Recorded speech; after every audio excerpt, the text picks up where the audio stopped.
And joining us now is Republican Senator Jim Banks. He's a member of the Committee on Health, Education, Labor, and Pensions. Great to have you here. Want to play for you this call for one. This is Democrat reaction to some of these layoffs. Watch here. I have enormous concerns. Essentially giving notices to half of the department is not keeping that department functioning. It's going to have enormous consequences to families. People use the Department of Education to fight for the rights for their children. It would be deeply disappointing to them if they didn't have anywhere to turn. Governor Tim Walz, he said this isn't about fixing bureaucracy in Washington. This is about defunding your local public school. But I don't know if they understand how public schools are funded. Sir. I guess you could say that President Trump and Secretary Linda McMahon are dropping the people's elbow on the bureaucracy at the Federal Department of Education. And Dana, it's a long time coming, because consider that the average bureaucrat at the Federal Department of Education makes over twice as much money as teachers in Indiana do.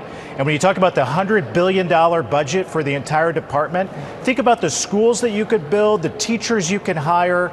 That's what President Trump is doing. He's sending these dollars back to the states so that they can spend them in a much wiser and more effective way than the federal government can. This has been a long time coming. You're right. Congress has to cement it. We should eliminate and abolish the department and make these cuts permanent and let states keep that money instead of sending it to Washington. So we wanted to show the results of fourth grade reading trends and eighth grade reading trends. This ain't good.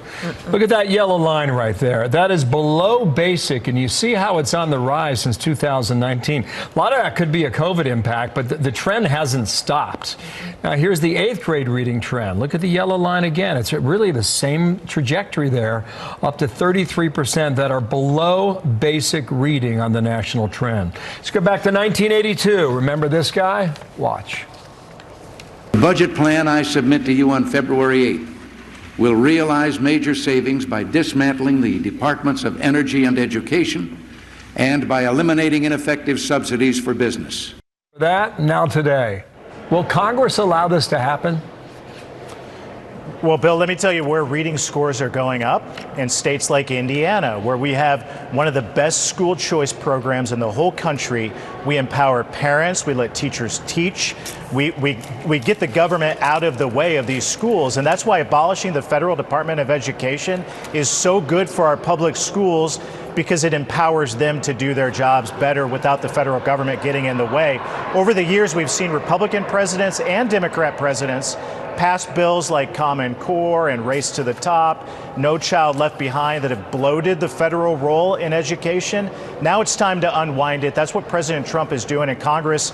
I'm going to do everything myself to help President Trump get it done and cement it and empower schools at home to do their jobs. Well, at least No Child Left Behind was focused on the students. None of these protesters are focused on the students.